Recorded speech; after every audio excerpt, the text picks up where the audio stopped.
el análisis sobre el tema de esta quinta ola y el estatus, el estado en el que se encuentran los hospitales, y precisamente para retomar el tema y charlar sobre ello, agradezco al vicepresidente del Colegio de Médicos Cirujanos de Baja California Sur, sección colegiada La Paz, al doctor Efraín Torres. Doctor, con el gusto de saludarte, bienvenido, buenas tardes. ¿Cuál es lo que están observando en cuanto a las hospitalizaciones, la atención médica que se está dando en esta quinta ola? Doctor, bienvenido.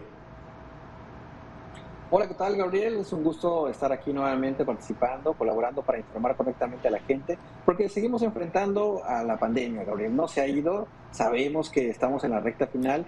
Afortunadamente no tenemos en estos momentos la letalidad de otras olas, pero sí tenemos muchísimos casos, ¿eh? Y aquí en Baja California Sur es uno de los estados donde más casos tenemos. Eso lo sabemos porque tenemos un centro de alto turismo, que es Los Cabos, y las ciudades con mayor concentración, por ejemplo, de vuelos, de conexiones, como la Ciudad de México, como puede ser Monterrey, como puede ser Toluca, se van a enfrentar a esta situación constantemente, y siempre va a ocurrir durante las nuevas olas. No vamos a erradicar el COVID, lo vamos a controlar y lo vamos a enfrentar correctamente. Desde luego que tenemos ahorita muchos casos, muchas personas en su casa con incapacidades que van a los 7 días más o menos, y afortunadamente Sí. tenemos un porcentaje entre el 2 y el 4% de hospitalizados en camas y muy pocos fallecimientos. Pero eso sí, los tenemos, ¿eh? Claro, justo lo que te quería preguntar, doctor, ¿cuál es la dinámica de atención que están teniendo? ¿Sí están observando esto que dijo el subsecretario, el catarrito? Sí se está observando, entiendo, mencionabas al principio, no ha sido tan letal, pero bueno, el catarrito ahí está, doctor. Pues en realidad los médicos, los científicos, no hablamos de minimizar las cosas, no hablamos de pequeños catarros, ni de utilizar ciertas marcas como lo hacían de forma, pues antigua las mamás, ya sabes, de la pomadita y eso. No, o sea, realmente hay que enfrentar, hay que Ujú. enfrentar la pandemia como lo hemos hecho hasta el momento, con seriedad, con mucho cuidado, con mucha precaución y bueno, con elementos científicos, Gabriel. Afortunadamente sí se está comportando con síntomas mínimos, con un resfriado común, eso es lo que el término correcto. Y en la mayoría de las situaciones los pacientes están en su casa, se controlan con medidas generales y pueden regresar a sus labores en 7 días. Esto es gracias a la vacunación, obviamente, al porcentaje de vacunación que tenemos en México. Y en Baja California Sur, pues también tenemos un porcentaje muy elevado y esto nos permite reincorporarnos a nuestras actividades. Ahora, hay pacientes hospitalizados incluso con vacunación que están presentando COVID severo y moderado. ¿Por qué? Porque tenemos factores de riesgo, no hay que olvidarlo.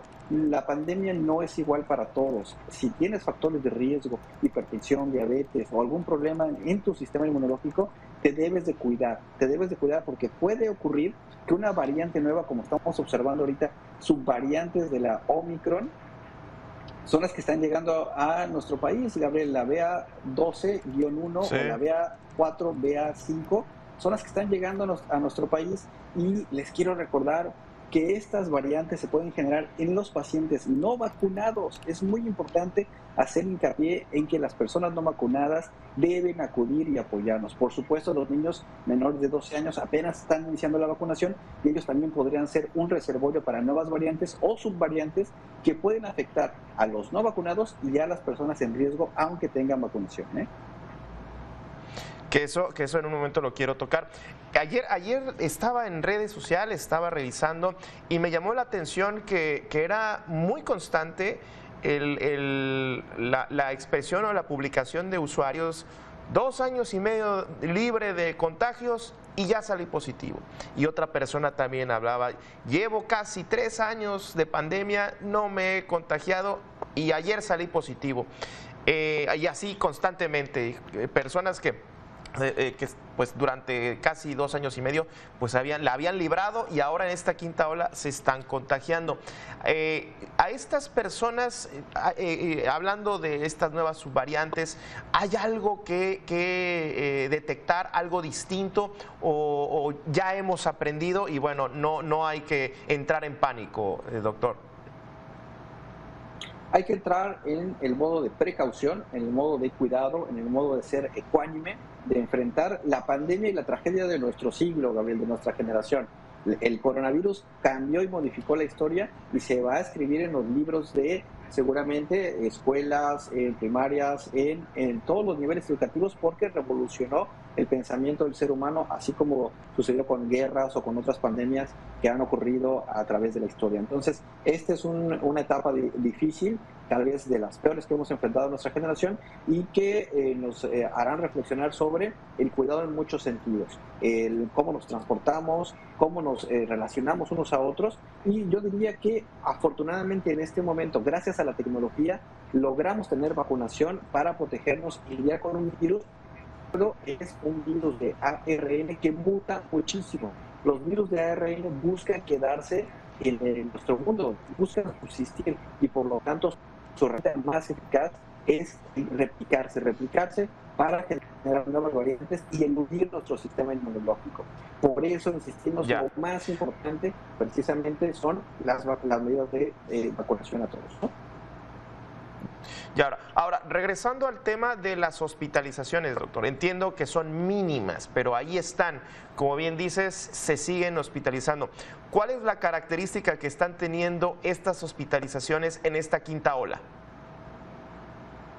En general, las hospitalizaciones, Gabriel, son de pacientes no vacunados y de aquellos pacientes que tienen factores de riesgo. Pacientes con hipertensión, edad avanzada y también con pacientes que padecen del sistema inmunológico. Entonces, tenemos una población susceptible, tenemos personas que desde la primera ola intentamos proteger con todas las medidas que ya hemos visto a lo largo de estos 2 años, pero afortunadamente no tenemos un impacto tan grave como en otras olas. Debemos de aprender a convivir con este virus de aquí en adelante, porque lo tendremos periódicamente, seguramente en épocas de vacaciones y también durante el invierno principalmente. Ya, pues son buenas noticias hasta cierto punto, entiendo, teniendo en cuenta lo que ya vivimos con la tercera ola, que quizás fue una de las más letales, segunda y tercera ola.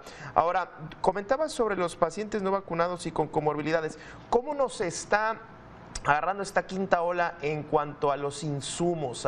Entiendo que bueno, ahora ya se sabe más, se puede tener una mejor reacción, hay tratamientos también para el COVID severo, para la reacción severa del cuerpo, es decir, ya digo, cada caso debe ser muy distinto, pero ya el hecho de hablar de una persona que a estas alturas, y no sé si me estoy adelantando o es un atrevimiento de mi parte comentarlo así, pero ya que una persona pierda la vida por COVID es porque, ¿por qué, digamos, ya está muy mal la persona en cuanto a sus comorbilidades?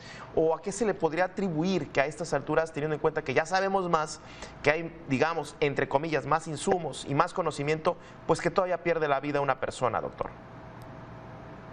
Sí, hay varios factores, Gabriel. El principal es que el paciente llega tarde, que no avisa adecuadamente en tiempo para poder otorgar los medicamentos apropiados, porque hasta el momento, por lo menos en Baja California Sur, y hablando específicamente de COVID, no carecemos de los tratamientos básicos que hemos comentado en otras ocasiones, sobre todo para COVID moderado y severo.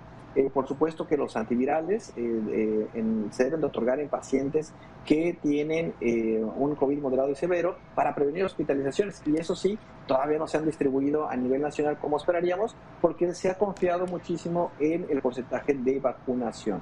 Si nosotros incrementáramos nuestra letalidad o la mortalidad del virus, seguramente tendrían que comprarse estos antivirales con mayor frecuencia y cantidad para poder distribuirlos y prevenir hospitalizaciones. En otros países como Estados Unidos, si tienes un factor de riesgo, por ejemplo la edad, inmediatamente te están dando un antiviral para prevenir hospitalización.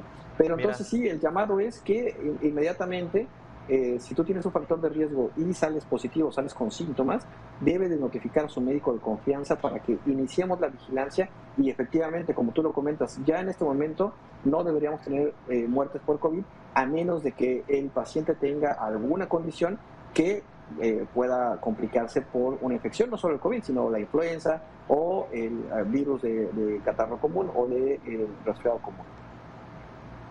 Mira, y adelantándome quizás a lo que venga en un futuro muy cercano, doctor, estos tratamientos pues ya yo creo que van a estar para muchas personas con comorbilidades, como por ejemplo, dices bien, la edad, ya en me lo imagino como en el pastillero que tienen muchos, ya le van a tener que poner ahí en el pastillero el de COVID, ¿no? Ya pensando en eso que se viene, en un tratamiento, digamos, permanente, doctor. Desde luego, sí, los sistemas de salud ya más adelante, en otras etapas de la pandemia, vamos a tener incluso seguramente vacunación a nivel particular, antivirales también a nivel particular. Ahorita es una cuestión de Estado, o sea, los países están distribuyendo las vacunas y los tratamientos, pero una vez que ya esto pase de un estado de alerta, de una situación internacional, podremos adquirir estos medicamentos con mayor frecuencia y estarán a la disposición. Ahorita tiene que ver también con una situación de oferta y demanda, ¿no? Tuvimos problemas incluso para la vacunación en otras enfermedades, porque todo se volcó al COVID. Así es que estamos pasando una etapa distinta de la pandemia, desde mi punto de vista, en cuanto a la letalidad de las últimas, la brecha final, pero aún así nos va a dejar mucha enseñanza. Ahorita debemos de registrar qué condiciones tiene un paciente hospitalizado con COVID moderado y severo para prevenir futuras situaciones, Gabriel. Estamos en análisis y seguramente tendremos nuevas opciones conforme avancemos. ¿No? Y las secuelas del COVID, entiendo que muchos pacientes con estas comorbilidades pues quedan con secuelas permanentes, y eso implica pues otro tipo de atención, otro tipo de terapia, otro tipo de tratamiento que ahí va a quedar en algunos casos también de por vida. Cierro esta charla, doctor, ya casi tengo unos cuantos minutos, pero me gustaría preguntarte, se anunció la llegada de las vacunas ya en los próximos días para los jóvenes menores de 5 a 11 años. Estamos llegando tarde a esta vacunación, ¿se pudo haber hecho antes? ¿Estamos a tiempo, doctor? Mi punto de vista es que sí, que llegó tardíamente, porque ahorita la gran mayoría de los pacientes menores de 12 años ya están contagiados, o sea, ya tuvimos 2 o 3 semanas con un contagio alto y desafortunadamente entre la indecisión de saber si iban a vacunar a nivel federal, entre la situación de saber si tenían un COVID moderado o severo y saber en qué momento se iban a comprar, incluso también, hay que decirlo, de que tuvieran las empresas suficiente vacuna como para venderla a nuestro país y a otros países para la edad pediátrica, que es distinta a la edad de adultos, ¿verdad? Varios factores confluyeron para que en este momento gran porcentaje de los niños ya padecieran o ya estuvieran infectados por COVID. Entonces, desde un punto de vista, sí pudimos haberla iniciado antes, porque las variantes actuales sí afectaron a los niños, ¿no? Sí, y bueno, pues estamos ya inclusive en la discusión de vacunas que cubren cierta variante y otra variante no, o vacunas que van a cumplir todo el esquema completo. Entonces, bueno, como una especie de cóctel de vacunas. Doctor, te agradezco mucho esta charla, seguimos atentos a cómo se va dando esta quinta ola y bueno, como bien dices, a seguirnos cuidando, el uso del cubrebocas, la sana distancia y el gel antibacterial. Gracias al vicepresidente del Colegio de Médicos Cirujanos de Baja California Sur, sección colegiada La Paz, al doctor Efraín Torres, como siempre, un abrazo. Muchas gracias a ustedes y nada más hay que decir, no hay que menospreciar la pandemia, Gabriel. Hay que seguir adelante, hay que seguir cuidándonos.